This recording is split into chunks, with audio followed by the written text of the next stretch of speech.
Quiero comenzar, hermanos, el estudio de hoy haciéndole una pregunta, que es una pregunta retórica, o sea, no necesito que me responda porque, pues, se responde la pregunta por sí misma. ¿Le ha tocado a usted enfrentar o ver una tormenta eléctrica? Pues aquí en Veracruz, ¿verdad? Estamos en la temporada de lluvias, donde hay, pues, también probabilidad de que estén los truenos.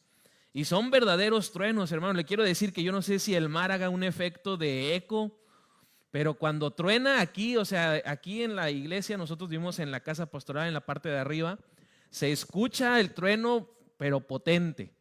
Y sin duda, esa, pues, experiencia, hay a gente que le agrada. Hay algunos que ahora está muy de moda dormir con ruido y le piden a la Alexa, ¿verdad?, al asistente que ponga ahí ruido blanco y es ruido de lluvia. Yo prefiero que no esté ni un ruido, aunque sé dormir con ruido. Pero a lo que voy con esto es que hay personas que disfrutan las tormentas, que disfrutan la lluvia. Y eso solamente hablando en el terreno humano. Porque yo creo que no hay persona alguna que disfrute estar en tormentas espirituales. ¿O acaso hay alguno de ustedes que disfrute estar en ese tipo de tormentas? Todo el mundo incluso prefiere, ¿verdad?, que esa tormenta pase por alto nuestra vida y que llegue, Dios no lo quiera, al que está al lado. Pero que no sea uno el que experimente la tormenta. Si está sentado con su familia, pues dice que brinque 2 lugares, ¿verdad? Ni a mí ni a mi familiar, sino al otro hermano. Lo amo mucho, pero de que él sufra, dicen algunos, ¿verdad? ¿Y a qué voy con esto? Que las tormentas, pues muchas veces nos hacen a nosotros enfrentar situaciones difíciles, situaciones de temor, de angustia. Algunas tormentas dan miedo, pero si tú y yo estamos en un lugar seguro, pues a pesar de la tormenta, pues nosotros vamos a estar tranquilos, vamos a estar confiados. Y el salmista, cuando escribe este salmo, el Salmo 29, está enfrentando ciertas tormentas. Quiero compartirle a manera de introducción que el Salmo 29 es uno de los poemas más antiguos de la Biblia. Muchos eruditos que han estudiado todavía más a profundidad la palabra que usted y que yo, creen que David tomó un antiguo himno cananeo de los que adoraban a Baal y lo transforma y lo compone, pero lo hace de una manera mejor porque está hablando del verdadero Dios. Baal es un Dios falso, pero David al adorar a Dios con este salmo, pues perfecciona ese poema y empieza con este himno cananeo, pues a escribir y a redactar esta alabanza, esta poesía para nuestro Dios. Baal, hermano, solamente para que usted tenga el dato, era el dios cananeo de la tormenta. Si el pueblo de Canaán quería encontrar, ¿verdad?, respuesta y quería encontrar a lo mejor agua para sus sembradíos, para la cosecha, pues entonces oraban y hacían sacrificios a Baal, esperando que él respondiera con lluvia y de esa manera se pudiera conseguir una cosecha. Pero David transforma eso y entonces con este salmo, además de alabar a Dios, pues deja claro que el que gobierna y el que reina en verdad no es Baal. El que manda el agua no es ese Dios falso, sino que es Jehová, Dios fuerte y poderoso. Entonces David toma ese lenguaje de los cananeos y dice que el que realmente gobierna y el que realmente sustenta la creación es el Señor. Él es el que está al pendiente de todo lo que sucede, incluso en las situaciones de tormenta. Quiero entonces que veamos, hermanos, este salmo y veamos una cuestión en particular, que la tormenta siempre está relacionada con el poder de Dios. Entonces el estudio de hoy lo he titulado La tormenta y el poder de Dios. Y a lo mejor usted piensa, no puede haber relación entre la tormenta porque asociamos siempre la tormenta hacia algo malo, hacia algo negativo. Pero vamos a ver a través de este salmo que realmente hay una conexión, porque la tormenta nos ayuda a ver de una manera más fácil a nuestro Dios. La tormenta nos ayuda a depender más y más de nuestro Dios. Entonces vamos a ver la relación entre las tormentas de nuestra vida y el poder de Dios. Lo primero que quiero que veamos es que en este salmo nos revela el salmista el poder de Dios. Lo primero que hay que observar en cuanto a esta relación de la tormenta y el poder de Dios es que las tormentas nos revelan el poder de Dios. Si usted quiere saber qué tan poderoso es el Señor, necesita estar atravesando tormentas, porque va a ver cada situación y cómo el Señor le libra, cómo el Señor le guarda, cómo el Señor le protege. Y cuando eso sucede en nuestra vida, entonces el poder de Dios se nos revela. Conocemos al Señor y lo conocemos de una manera más profunda. Y el resultado, hermanos, de conocer el poder de Dios lo vemos en el versículo 1 y en el versículo 2. Uno responde alabando y adorando a nuestro Señor. Lean por favor el versículo 1 y el versículo 2 del Salmo 29. La palabra de Dios dice: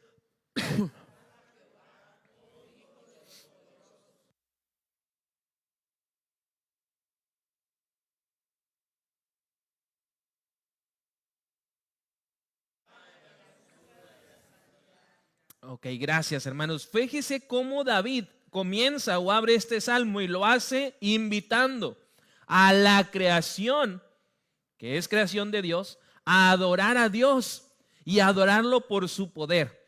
Comienza diciéndole a los seres espirituales, o sea, a los ángeles, que ellos tienen que alabar y honrar el nombre del Señor. Y dice: alábenlo porque Él es digno de gloria, alábenlo porque Él es fuerte, reconozcan su nombre, adórenlo también por su santidad. Antes de describir el salmista la tormenta, el salmista nos está diciendo que ya hay que estar adorando al Señor. A veces en nuestra vida, ¿qué es lo que pasa, hermanos? Que nosotros esperamos alabar y adorar a Dios cuando no estamos en tormentas. Cuando estamos en la tormenta pensamos que no debemos hacerlo, pero el salmista nos dice: antes de que estemos en situaciones de crisis, ya hay que estar alabando al Señor, porque entonces cuando venga la tormenta nos va a encontrar ¿cómo? Adorando, alabando, nos va a encontrar dependiendo del Señor y reconociendo su poder en nuestra vida. Entonces, hermanos, el poder de Dios en nuestra vida no se va a revelar cuando hay tormenta solamente, porque cuando enfrentamos situaciones difíciles y el Señor nos libra, decimos: ah, qué poderoso es el Señor, cuánto nos ama el Señor. ¿Por qué? Porque nos sacó de una tormenta. Pero hermanos, el poder de Dios no se revela cuando hay crisis. El poder de Dios se revela cuando usted y yo dependemos de Él. Si usted quiere realmente obrar como lo hicieron esos grandes hombres y mujeres de la Biblia, lo que necesita es depender del poder de Dios. No necesita usted buscar otra alternativa u otro remedio, necesita depender del Señor, porque el poder de Dios no empieza cuando hay crisis o tormentas, sino que las tormentas solamente nos hacen ver de una manera más fácil y sencilla el poder de Dios obrando a nuestro favor. Israel, el pueblo, vivía tentado, hermanos, por los extranjeros que le rodeaban, a darle crédito a sus dioses, a sus deidades, a sus ídolos. En este contexto estaban ellos tentados a darle crédito a Baal cuando llovía. Y no tenemos a ciencia cierta el dato, pero muy seguramente algunos israelitas, cuando veían que llovía, pues en lugar de agradecer y adorar al Señor, lo hacían pero en relación con Baal. Entonces David les está diciendo a través de este salmo: la honra, la alabanza, la adoración, la magnificencia y la gloria es solamente para Dios. No podemos compartir eso, porque el propósito de nuestra creación es rendirle alabanza y adoración al Señor. La tormenta entonces en nuestra vida, hermanos, no hace que el poder de Dios esté más grande, simplemente nos hace verlo de una manera más sencilla. Si hoy en tu vida, hermano, hermana, todo está en calma y en tranquilidad, te quiero invitar a que desde ahora, estando en esa paz, empieces a adorar a Dios. No esperes, hermano, no esperes, hermana, a estar en tormenta, a estar en crisis y en dificultad, para entonces comenzar a adorar al Señor. Si estás ahorita en esa paz y en esa tranquilidad, ahora mismo comienza, porque las tormentas nos revelan el poder de nuestro Dios. Entonces nuestra adoración al Señor, hermanos, no debe depender del clima, sino de al Dios a quien adoramos. Y nuestro Dios es un Dios poderoso, es un Dios fiel, es un Dios justo y es un Dios que merece la alabanza de su pueblo. Lo segundo que nos muestra las tormentas también nos muestran la intervención de Dios por medio de su poder a nuestro favor. Versículos del 3 al 9, los quiero leer en esta otra versión, en la Nueva Traducción Viviente, dice de la siguiente manera, usted sígame con su vista en la pantalla o en su Biblia física. La voz del Señor resuena sobre la superficie del mar. El Dios de gloria truena. El Señor truena sobre el poderoso mar. La voz del Señor es potente. La voz del Señor es majestuosa. La voz del Señor parte los enormes cedros. El Señor hace pedazos los cedros del Líbano. Hace brincar como terneras a las montañas del Líbano. Hace saltar al monte Hermón como a un buey joven y salvaje. La voz del Señor resuena con relámpagos. La voz del Señor hace temblar al lugar desolado. El Señor sacude el desierto de Cades. La voz del Señor retuerce los fuertes robles y desnuda los bosques. En su templo todos gritan, gloria a Dios. Las tormentas también nos muestran la intervención del poder de Dios. En estos pasajes, hermanos, del versículo 3 al 9 del Salmo 29, no crea usted que hay una noticia meteorológica, porque parecía, la verdad, va a llover en tal lugar y se va a soltar el aire y va a haber relámpagos, y eso parece cuando en las noticias dan el clima. No crea esto que es meteorología, no, es teología pura, porque nos dice que en todo lugar y en todo momento el que reina es el Señor. Y si Él dice que va a llover, va a llover. Y si dice que va a relampaguear, pues va a relampaguear. Y si dice que algo se va a destruir, también se va a destruir. Porque el que reina y gobierna y interviene con poder en nuestra vida es el Señor. Dice aquí de esta forma que Dios interviene y lo hace, ¿cómo? Observe el Salmo, ¿cómo interviene el Señor? Con poder. Y de manera práctica, ¿cómo nos muestra su poder el Señor? Con su voz. Eche nada más su mente a andar y su memoria tantito. ¿Cómo crea el Señor todo en el Génesis? Con su palabra, con su voz. Él habló y fue hecho. Y en este Salmo nos recuerda David que su voz tiene poder. Si usted y yo queremos conocer el poder de Dios, entonces hay que escuchar su voz. Ahí es donde a veces usted y yo fallamos. ¿Por qué? Porque no estamos experimentando el poder de Dios. ¿Por qué? Porque no escuchamos su voz. Escuchamos el ruido que nos rodea. Escuchamos la lluvia que desciende, los relámpagos, los truenos. Y aquí en Veracruz, le vuelvo a ser enfático, todavía los escuchamos más. Pero muy difícilmente escuchamos la voz de Dios. Y eso que la voz de Dios es una voz poderosa. Nos dice aquí que la voz de Dios domina el caos. Cuando en la Biblia, hermanos, usted ve que habla de las aguas, está hablando del caos, está hablando del problema, está hablando de crisis, y dice aquí que la voz de Dios gobierna sobre las aguas. Así que, hermano, lo que el enemigo quiere usar para ahogar tu vida, el Señor es el que lo gobierna. El diablo puede querer muchas cosas y quiere causar muchos males en ti, pero el que gobierna es el Señor. La voz de Dios domina el caos. La voz de Dios también dice aquí que humilla al fuerte. Dice en el versículo 5 que la voz de Dios quebranta los cedros del Líbano. Esos árboles, hermanos, en el Líbano son enormes y son muy, muy robustos. Pero dice ahí el salmista que si el Señor los quiere derrumbar, solamente es necesario que Él hable, que Él pronuncie esa indicación. Y eso nos habla de que Dios con su voz humilla al fuerte. En la palabra vemos muchos ejemplos de esto. Dios haciendo humilde a los orgullosos y soberbios. Uno de ellos fue Faraón.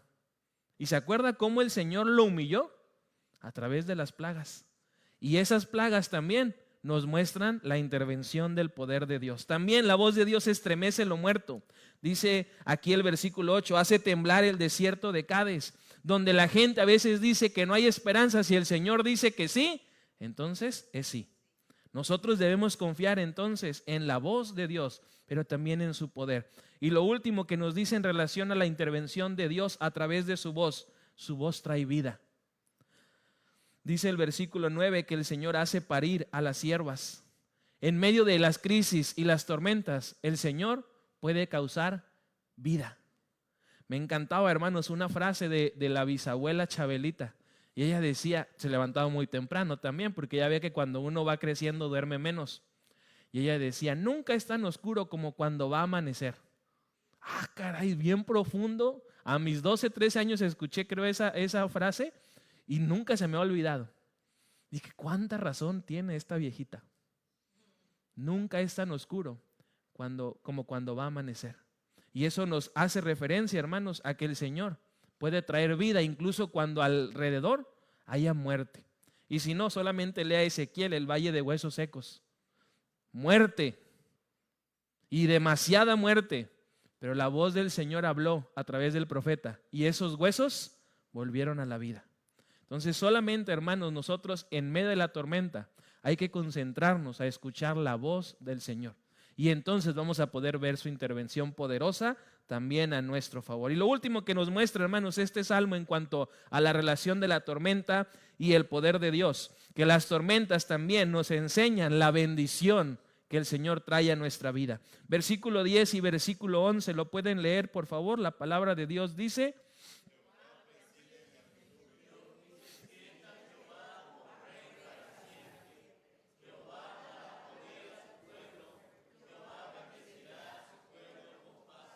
amén.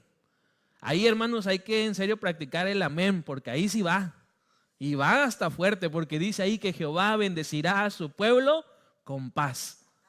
Eso, ya ve que nomás es cuestión de ensayarlo tantito. Las tormentas nos muestran también la bendición del Señor. Y no porque la tormenta sea algo que nosotros disfrutemos, sino porque disfrutamos la presencia de Dios en medio de las tormentas.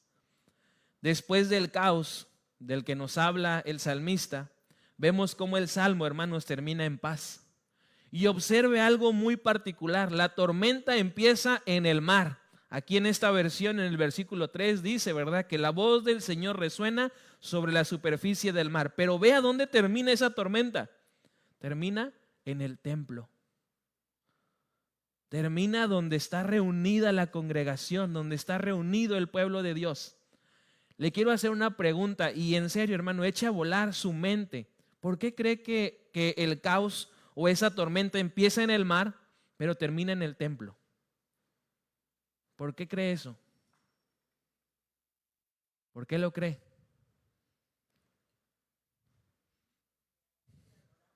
Porque en el templo adoramos. ¿Por qué más cree que la tormenta empieza en el mar? El caos termina ahí, empieza ahí, perdón, y termina uno en el templo. Porque las tormentas, el propósito que tienen es llevarnos a adorar al Señor. ¿Y dónde? En el templo.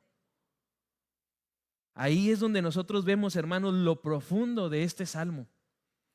¿Las tormentas entonces tienen relación con el poder de Dios? Claro que sí, porque entonces vamos a poder pasar de esa crisis a la adoración. Y comenzamos otra vez el ciclo, porque el versículo 1 empieza diciendo que hay que reconocer, hay que honrar, hay que tributar, hay que alabar a nuestro Señor. Entonces Dios, hermanos, nos muestra en este salmo algo importante que muchas veces usted y yo olvidamos. En las tormentas que vivimos en nuestra vida, Dios nunca llega tarde. Él siempre está en tiempo. Él siempre está puntual. Así que, hermanos, nosotros podemos observar en este salmo que el Señor, con las tormentas, tiene el propósito de bendecirnos y lo hace a través de su poder. Dice ahí el salmo, se sienta en el diluvio. El diluvio, sin duda, hermanos, fue una tormenta, y más para aquellos que no entraron en el arca. Y los que estaban dentro pudieron ver la bendición del poder de Dios. El Señor es el que reina, hermanos. El Dios de los cananeos, Baal, pedía sacrificios. Pedía que uno hiciera ciertas acciones para entonces él responder. Pero Jehová nos bendice y lo hace a pesar de que usted y yo a veces no hacemos lo que tenemos que hacer. Y eso es una bendición de Dios. Entonces vemos esta secuencia, hermanos. La revelación del poder de Dios nos lleva a adorarlo. La intervención de Dios nos purifica. Y luego terminamos con la bendición de Dios. ¿Y qué hace la bendición de Dios? Nos fortalece. Por eso es que pedimos, ¿verdad? Y decimos a otros que Dios te bendiga. Porque queremos que ese hombre o esa mujer a quien le decimos, pues sea fortalecido por el Señor. Entonces el poder de Dios, hermanos, en medio de la tormenta nos lleva a adorar, nos lleva a reconocer y nos lleva a confiar. Termino preguntándote, hermano, en tu vida, ahora mismo, ¿dónde estás? ¿En qué parte de este salmo te encuentras? Si hay calma, como al principio, versículo 1 y versículo 2, adora. No esperes a que haya tormentas en tu vida para comenzar a adorar, para comenzar a depender o a obedecer. Ahora mismo empieza. Si estás con tormentas, con truenos, con relámpagos, lo importante, hermano, no es huir, es reconocer a nuestro Señor y reconocer lo que Él quiere mostrarnos en medio de las tormentas. Y si ya pasó tu tormenta, ya pasó tu dificultad, entonces entra al templo y termina haciendo lo que hace el salmista, adorando y glorificando el nombre de nuestro Señor. Y si esto haces, hay una promesa: recibirás paz y recibirás también la bendición del Señor. Termino leyéndote lo que está en la pantalla. Los ídolos, hermanos, de hoy en día, a lo mismo que hacían desde el Antiguo Testamento, prometían paz a los pueblos y solo daban tormentas. Nuestro Dios nos promete que tendremos tormentas, pero será con un propósito. Serán para bendición y serán para que disfrutemos de su paz. Así que, hermanos, oremos para que el Señor bendiga a su pueblo que está aquí reunido con su paz y con su bendición. Cierre sus ojos, oramos al Señor y terminamos así este estudio. Padre, te damos gracias por tu palabra. Gracias, Señor, porque podemos ver que las tormentas tienen relación con tu poder. Tú nos quieres mostrar, Señor, nos quieres revelar a través de ellas tus planes y tus propósitos. Ayúdanos entonces a confiar y a esperar tu intervención, porque será poderosa y será para nuestro bien. Y ayúdanos, Padre, a ver la bendición a través de las tormentas. Y cuando hagamos esto, Señor, que nuestra lengua no se canse de adorar y glorificar tu nombre. Gracias, Padre, porque hay una promesa también. Y si nosotros encontramos entonces esa relación entre las tormentas y tu poder, recibiremos bendición y recibiremos tu paz. Oramos, Señor, para que así sea. Y si hay alguien en este lugar, Señor, que tenga alguna tormenta, alguna crisis, pues yo ruego, Padre, que puedan sentir tu poder, que puedan sentir tu presencia y que puedan sentir también tu provisión en todo momento. En el nombre de Cristo Jesús. Amén.